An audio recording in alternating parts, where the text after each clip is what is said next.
Dernière photo de groupe avant de quitter les lieux. Cette cinquantaine de familles israéliennes cohabitent ici depuis 2 mois. Sur cette colline, au sud de Naplouse, la colonie d'Eviatar, illégale du point de vue international.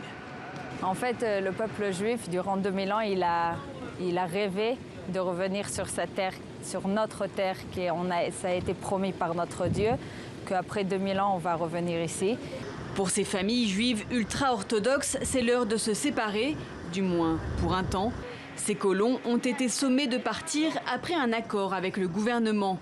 Le temps de vérifier si le terrain appartient à des Palestiniens.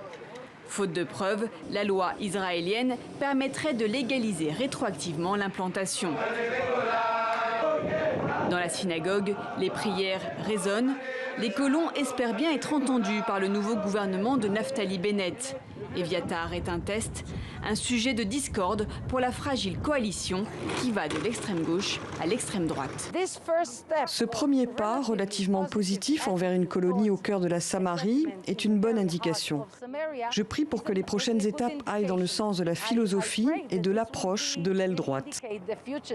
En attendant, la colonie sauvage reste sous bonne garde de l'armée israélienne. Au pied de la colline, les Palestiniens des villages alentours manifestent nuit et jour. Il est hors de question que nous acceptions une base militaire ou une colonie de quelque sorte. C'est une terre entièrement palestinienne qui doit revenir à ses propriétaires de plein droit, les Palestiniens. Ces 2 derniers mois, 1300 d'entre eux ont été blessés et 5 sont morts dans les heurts.